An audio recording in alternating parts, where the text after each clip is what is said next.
Are you ready to turn 50? I'm ready to go camping to celebrate that I'm turning 50. Well, how do you know it's going to be a celebration? We've never been to this campsite before. There may be no internet. It may be like 50 years ago. That's okay. I got you covered. Look what I just got. What is that? This is the brand new Weboost Drive Reach RV. And I'm going to install this on our RV.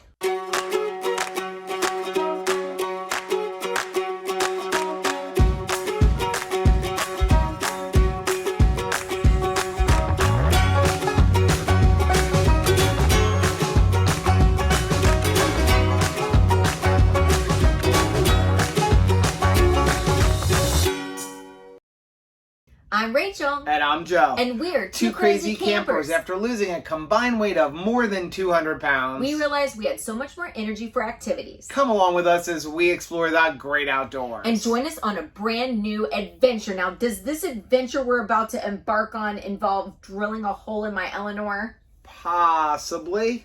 Now, you don't necessarily have to drill a hole in your rig, but I'm going to. Is it just like a bonus for you? Absolutely. Let's talk a little bit about what this is. So this is the brand new Weboost Drive RV Reach. It's the Drive Reach RV. So there's this one, and then there's the one that was right before it, which is black. This one's got like a metal casing, this red casing. Okay. They're the same price. This just came out. Well, I want new. I'm excited about this. This one will actually give you a little bit more boost than the other one. And it's called the Drive because you could actually drive with this up, so long as it's not making you too tall, and get internet while you're driving.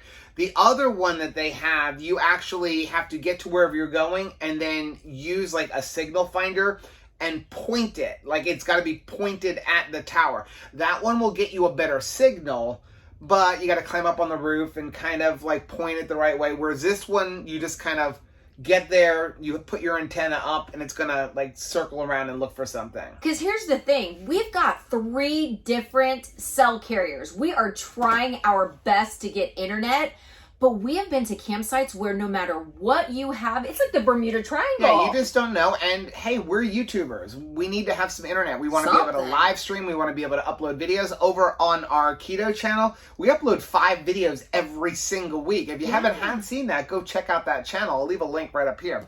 But yeah, we need to have some internet. And we do have a Verizon hotspot. We have a Cricket hotspot, which is basically AT&T. It's the prepaid version, but it's cheaper than AT&T. Right. And then we have T-Mobile for our cell carrier, and we can like create a hotspot with that. But you don't know what you're going to get. Like the last campground we went to, there was absolutely no Cricket. There was absolutely no T-Mobile. And Verizon was crickets. Like 1 or 2 bars. It was literally just crickets. Yeah.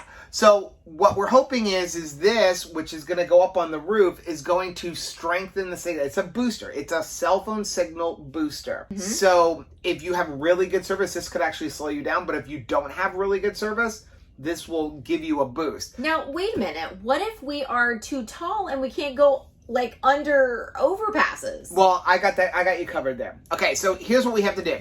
This actually comes with a bracket you could mount on the ladder, but I don't want to mount it on the ladder. I'm going to actually mount it on the roof, because if I mount it on the ladder, like there's no easy way to get the cable to where we need to go, because our ladder is in the back, yeah, which is over our bathroom. Right. And then where we're going to put this is here in the kitchen, the inside piece. So I would have to like go down, come underneath the RV, drill a hole up from underneath the RV, and you're going to see the wire on the outside. Yeah, let's just have it on the roof. So I figured out a good way to do this, and I figured out a solution to not be too tall, because you want to get this as high as possible. Yeah. Now some people actually will mount them like on like painter's poles, but it's not permanent, where they just, when they get to where they're going, they take it out and they like use suction cups. I mean, Techno RV's got a really cool suction cup thing to hold it, but then you got to take it down and you got to store it. I want something where I don't have to store anything. We always have it, and we're going to do this. It's back to the weekend warrior mentality. Yeah. If you are living in your RV, then you may like stay in a place for 2 or 3 weeks at a time, and it's no big deal to just bring it in. But we're 2 days, and I don't want to have to like, take out a suction cup thing and put up this pole and run the cable and all that like for 3 days. So I actually am going to drill a hole in the roof. I'm actually going to drill a hole in the roof and also screw some things into the roof. Oh, dear Lord. So are you going to help? No. Are you sure? No, I'm getting my purse, I'm getting in my car, and I'm going someplace else because I don't even want to watch this. So here's what we're going to do. I'm going to go up on the roof, and we're going to install this. I'm going to show you guys how I install because I've got a plan. You definitely want to have a plan when you drill a hole in your RV. But I got a plan. I'll show you guys what I do. Then we'll come back and we'll wrap it up. So up here on the roof of the RV, I'm going to show you everything we did. So starting off, here's the top of the antenna. We did use the extension pole that they supplied because we want to get as high as possible. We also used the spring just to be safe and also for that extra couple of inches. And then we attached the antenna to a 1-inch female PVC cap and put the nut on the other side. We tried a 3/4 inch, but it didn't fit the nut. So then we have here a 1-inch PVC fitting with a 1-inch male threaded piece to attach the cap. And then we have a 2-foot piece of 1-inch PVC.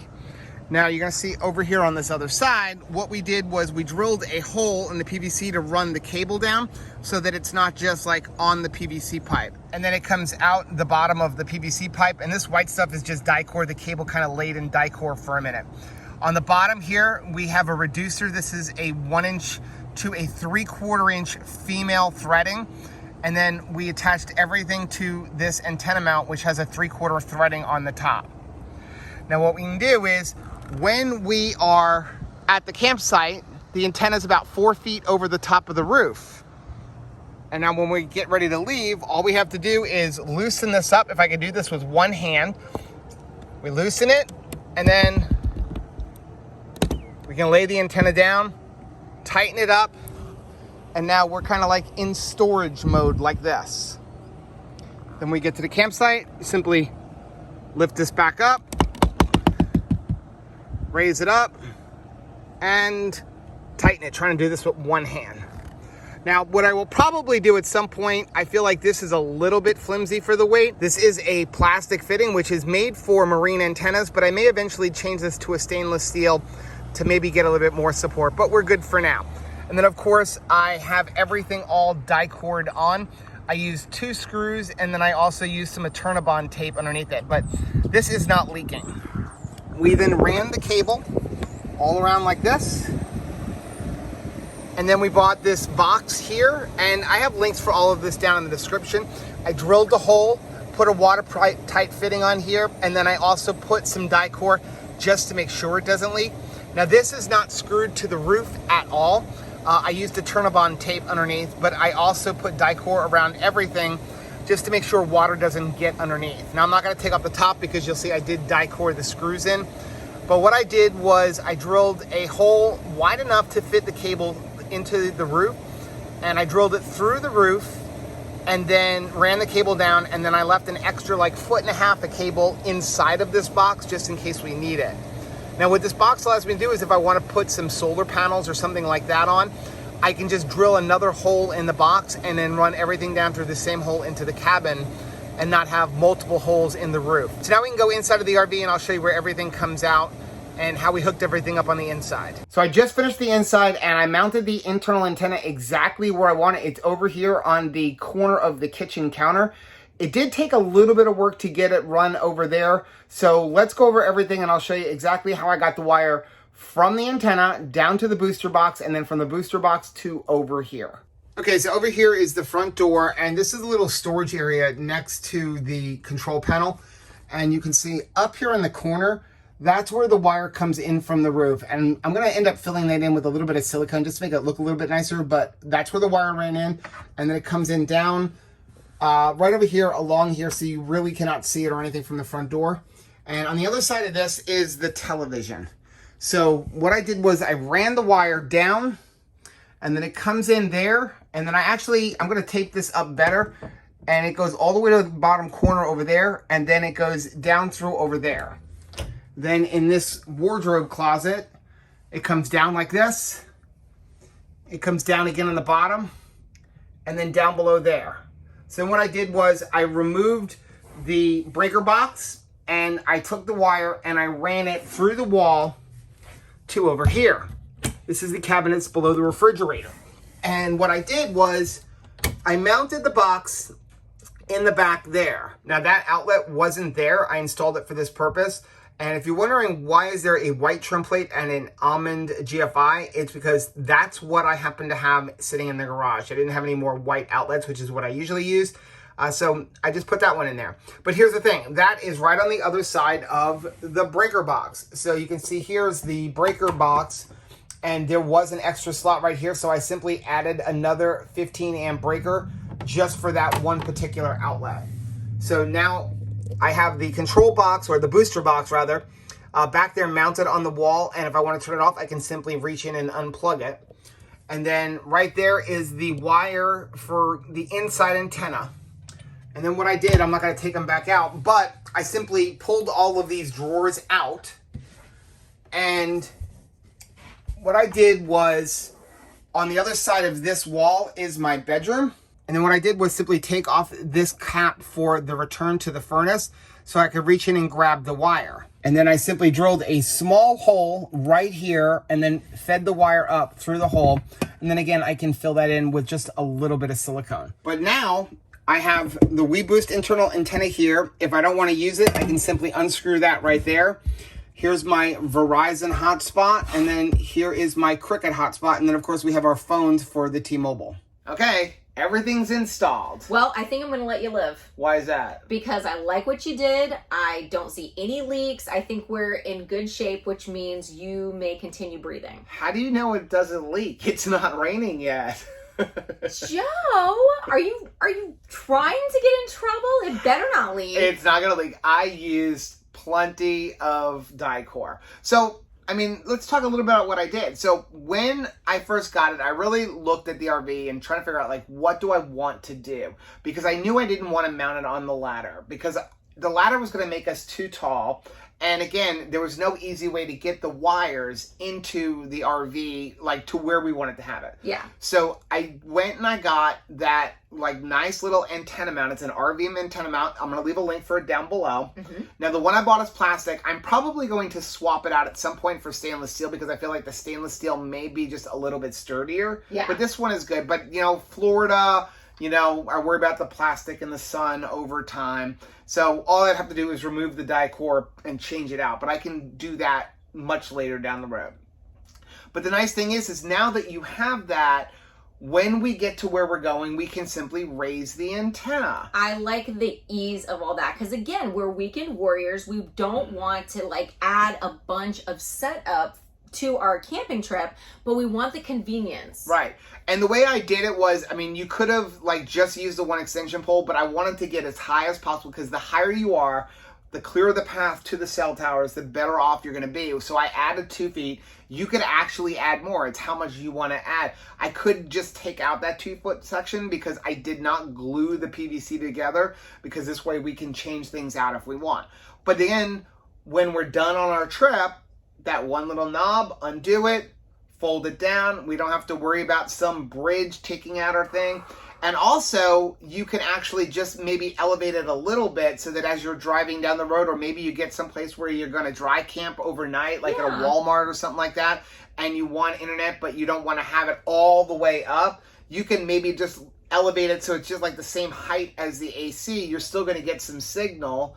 And, you know, our router will reach the truck. So you'll still have some internet driving down the road. Now, I am definitely going to add it to our checklist, though, of making it go up and putting it down. That's huge. Fortunately, I always go on the roof when we're tearing down, because I want to check the slide toppers, make sure there's no leaves or sticks or anything like that. But you don't want to be driving down the road with that thing fully elevated and have some bridge take it out. No. Yeah, so that's definitely something that we'll have to remember to do, but it shouldn't be a big deal. But, you know, once we got that up there, then what I simply did was I got that little gray box, because that's going to allow me to now add solar panels, which I do want to do. Mm-hmm. And where that box is, it's right over the TV, which leads straight down to like the whole area with our, you know, circuit breaker box and everything. So everything will be able to go to that one area, and I could run things through all the cable runs and not have to drill multiple holes in the roof. Okay. Everything gets to go through the one box, through the one hole in the roof now. I can just run the cables all along the roof and everything. And then I ran it down behind the television, and then did have to take apart some of the cabinets to get the antenna to where I want, but I'm super happy with it. And overall, the installation wasn't that bad. It took me about 20 minutes on the roof, and that was including like using a camera, filming, stopping things, and figuring out how I wanted to do it, and also climbing up and down off of the ladder because, you can only carry so much in your hands when you're going up a ladder on the back of an RV. Yeah, it was still fun to come into the trailer to, start packing our socks and towels for the next trip and find all of the cabinets dismantled. Love that. So yeah, the whole installation, maybe an hour, definitely not that big of a deal. If you are going to do this again, I've got links for everything that I use down below. Very, very simple installation. And again, make sure you are using plenty of sealant.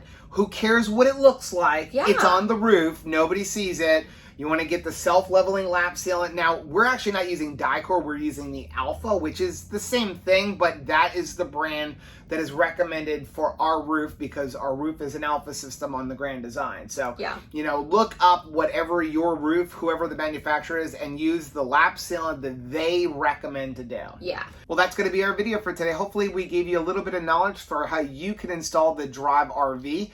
Now, please do us a favor, hit that little like button down below, and also make sure you subscribe to our channel. And don't forget to hit the little bell icon, and that way every single time we upload a new video, you'll be alerted to it. Until next time, Happy camping!